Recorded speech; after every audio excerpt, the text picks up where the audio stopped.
வாக்குமூலம் தாக்கல் பண்ணியிருக்காரு. அவர் ஒரு வார்த்தை கூறியிருக்காரு, நீங்க கரூர்காரர் என்பதும் நாளைக்கு ஏதாச்சும் வெற்றி பெற்று விட்டால் நாளைக்கு அவங்க கரூரில் சந்திக்க முடியுமா, மக்கள் அவங்க சந்திக்க முடியாத ஒரு வார்த்தையை சொல்லியிருக்காரு. அதே சமயம் கோயம்புத்தூருடைய குளிர்ச்சி அவருக்கு தெரியாது, அவர் வெளியூர்காரர் அப்படிங்கிற மாதிரி.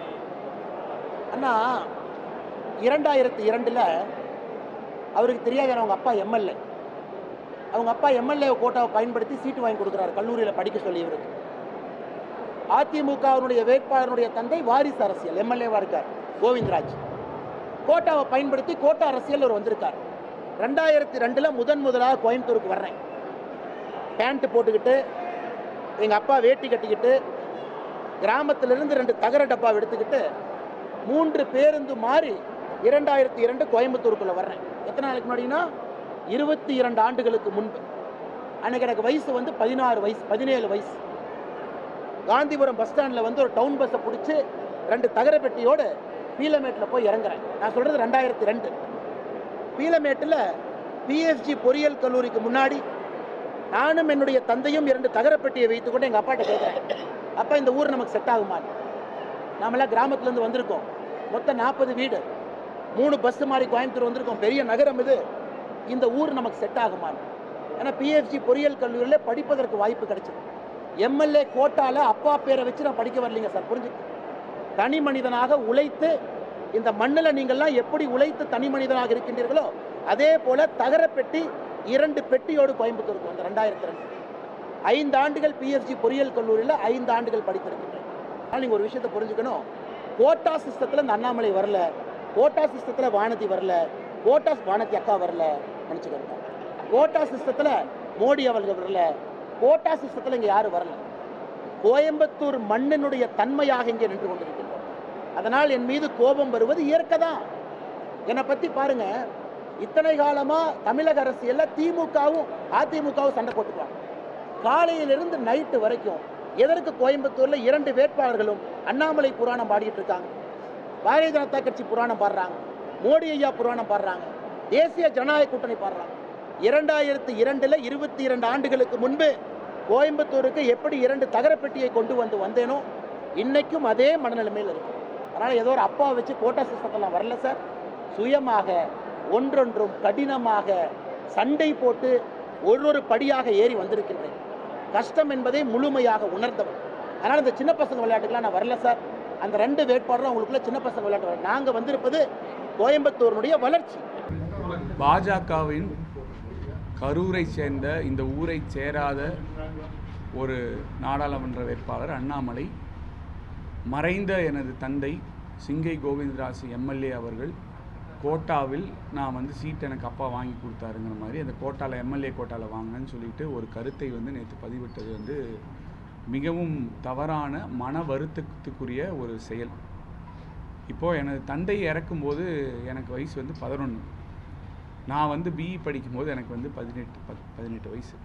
நான் அதே மாதிரி டிப்ளமோ படித்து பெஸ்ட் அவுட் கோயிங் ஸ்டூடெண்ட் அப்படிங்கிற அவார்டை பிஹெச்டி பாலிடெக்னிக்கில் வாங்கி பிஹெச்டி டெக்கில் இந்த ஒரு வாய்ப்பு எனக்கு ஏற்படுத்தப்பட்டது. இப்போ அவர் சொல்கிறாரு, நான் தகர டப்பா 2 எடுத்துகிட்டு 3 பஸ்ஸு மாறி வந்தேன், இந்த பக்கம் நான் தகர டப்பாவை பிடிச்சேன், அந்த பக்கம் எங்கள் அப்பா தகர டப்பாவை பிடிச்சாருன்னு. அவருக்காவது அந்த பக்கம் தகர டப்பாவை பிடிக்கிறதுக்கு அவங்க அப்பா இருந்தார், எனக்கு எங்கள் அப்பாவே இல்லை. நான் தனி ஆளாக 95 பஸ் ஏறி இங்கே வரராஜபுரத்துலேருந்து அங்கேருந்து போய் இறங்கி நான் தனியாக தான் உள்ளே போனேன். 76 ஏக்கர் வச்சுருக்காருங்கிறாங்க இந்த இதில் அஃபிடவிட் அதெல்லாம் போட்டிருக்கு. ஒரு பண்ணையார் மாதிரி அவ்வளோ நிலம் வச்சுட்டு தகர டப்பா எடுத்துகிட்டு வந்தேன், ஒன்றும் இல்லை அப்படின்னு சொன்னால் இதெல்லாம் ஏற்றுக்கிற மாதிரி இல்லை.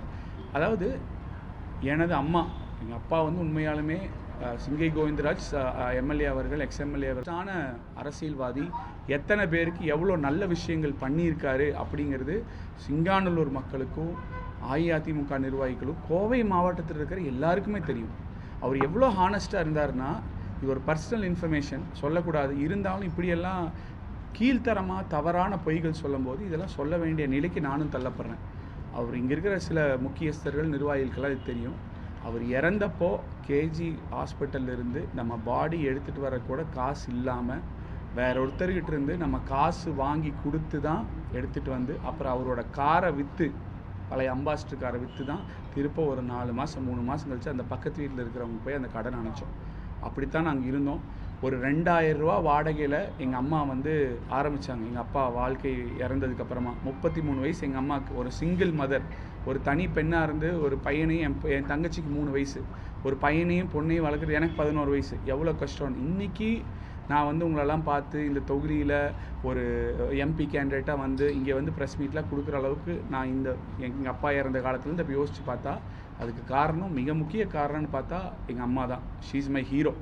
ஏன்னா அவங்க இல்லைன்னா இன்றைக்கி நான் எங்கே இருந்திருப்பேன்னு தெரியல. ஏன்னா அவங்க எப்பயுமே சொல்கிறது படிப்பை கொடுத்தாங்க. அப்படி படித்தங்காட்டிக்கு தான் அவர் சொல்கிறாரு. அவர் பாஸ் நரேந்திர மோடியோட குஜராத்திலேயே வந்து பார்த்தீங்கன்னா நான் மெரிட்டில் போய் ஐஎம் அஹமதாபாத்தில் படித்து அங்கே எலெக்ஷன்லேருந்து மாணவர் மன்ற தலைவராக ஜெயிச்சிட்டு வந்தேன். இப்படி பேசணுன்னா நிறையா பேசலாம். இவர் இந்த செயல்னால் எங்கள் அப்பா வந்து சிங்கானல்லூர் தொகுதியில் அவ்வளோ தண்ணி பைப்புகள் போட்டு கொடுத்துருக்காரு, மக்களுக்கு அவ்வளோ நல்லது பண்ணியிருக்காரு. இவர் இப்படி பேசின செயல்னால் அஇஅதிமுக கட்சி தொண்டர்களும் எங்கள் அப்பாவின் விசுவாசிகளும் சிங்கானல்லூரில் இந்த தண்ணி பைப்பினால் அவள் நலத்திட்டனால் பயன்பெற்ற மக்களும் எங்கள் சொந்தக்காரங்களும் எங்களை சார்ந்தவர்களும் எல்லாருமே மிகவும் மன வருத்தத்தில் இருக்கும். ஏன்னா இறந்து போன ஒருவர், அதுவும் பொய்யான ஒரு தகவல், அந்த தகவலை வைத்து இப்படி வந்து இறந்து எவ்வளோ வருஷம் ஆச்சு, இது இவ்வளோ வருஷம் ஆச்சு இப்படி சொல்லியிருக்கிறதுக்கு இது எல்லாருமே எங்களை சார்ந்தவர்கள் எல்லாருமே மன வருத்தத்தில் இருக்கும். ஏன்னா சிங்கை கோவிந்தராஜ் எக்ஸ்எம்எல்ஏனா ஒரு ஹானஸ்டான பொலிட்டீஷியன், அவர் எப்படிப்பட்டவர்னு இங்கே இருக்கிற எல்லாருக்குமே தெரியும். இதற்கு அண்ணாமலை அவர்கள் கண்டிப்பாக மன்னிப்பு கேட்டே ஆக வேண்டும். ஏன்னா அவர் வந்து இளைஞர் அது இதுன்னு சொல்கிறாங்க. ஆக்கப்பூர்வமான அரசியலாக இருக்கணும். அரசியல் அப்படிங்கிறது மிகவும் ஆக்கப்பூர்வமாக இருக்கணும். இப்போ நான் வந்து அவரோட பர்சனலாக ஏதாவது பேசினேன்னா இல்லை, இவ்வளோ பர்சனலாக என்னை பற்றி நான் சொல்லணுங்கிறதே அவர் பேசினங்காட்டி தான் நான் தள்ளப்பட்டேன். சும்மா ஒரு சாதாரணமாக இந்த தகரப்பட்டி எடுத்துகிட்டு வந்தேன், அப்புறம் பெரிய ஆள் ஆகிட்டேன், 77 ஏக்கர் வச்சு அது ஒரு சாதாரணமாக கஷ்டப்பட்டு மேலே வந்தேன். நான் சொல்கிறேங்க, பிஎஸ்ஜியில் நான் என் கிளாஸ்மேட்ஸ் நான் சொல்கிறேங்க, அப்பா அம்மா காலில் போட செருப்பு இல்லாமல் வந்து அதுக்கப்புறம் படித்து பிஎஸ்ஜியில் வேலை வாங்கி அதுக்கப்புறமா அவங்க வந்து அந்த அழுத தருணத்தை நானே பார்த்துருக்கேன் கண்ணால். இவர் வந்து மைக்கில் வந்து அதை ரொம்ப பெருமையாக சொல்லணும்னு இல்லை. இவரை மாதிரி இந்த மாதிரி நான் சொன்ன மாதிரி என்னோட கதை மாதிரி இப்போ என் கதை சொன்னங்காட்டிக்கு உங்களுக்கு தெரியுது. இந்த மாதிரி 100கணக்கான பேர், 1000கணக்கான பேர் இருக்காங்க. ஏன் இந்த மீடியா துறையில் நீங்கள் முன்னாடி நின்றுட்டுருக்கீங்க, இத்தனை பேர் ஒவ்வொருத்தரும் பல கஷ்டங்களை தாண்டி தான் வந்திருப்பீங்க. அதனால நான் தான் சொல்லி தவறாக சொல்லக்கூடாது. மறைந்த என் தந்தையை பெயரை அவப்பெயர்படுத்துகிற மாதிரி, புண்படுத்துகிற மாதிரி, எங்களை மனசு வருத்தப்படுற மாதிரி நான் புறந்தள்ளிட்டு போயிடுவேன். இப்போ எங்கள் கட்சிக்காரங்களும் சொந்தக்காரங்களும் புறந்தள்ள மாட்டாங்க. அதுக்கு அவர் மன்னிப்பு கேட்டே ஆக வேண்டும் என்பதை இந்த காணொலி மூலமாக, இந்த ப்ரெஸ் மீட் மூலமாக அண்ணாமலை அவர் சொல்ல விரும்புகிறேன். நான் வந்து இங்கே சும்மா அண்ணாமலை வந்து அட்டாக் பண்ணுறதுக்கோ இல்லை அவர் வந்து பர்சனலாக அவரை பற்றி பேசுகிறக்கோலாம் நான் இங்கே வரலைங்க.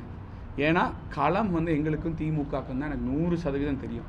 சரி, ஏதோ ஒரு படித்த இளைஞராச்சு அப்படிங்கிறனால தான் வாங்க கோயம்புத்தூருக்கு நீங்கள் என்ன பண்ண போகிறீங்க பேசலான்னு சொன்னேன். மற்றபடி வேறு ஒன்றும் கிடையாது. ஆனால் அதுக்கே அவர் வந்து எதுவும் பதிலை காணோம்.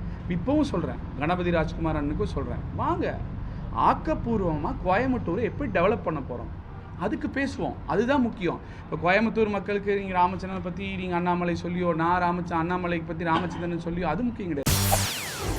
செய்திகளை உடனுக்குடன் தெரிந்து கொள்ள உடனே சப்ஸ்கிரைப் பண்ணுங்க.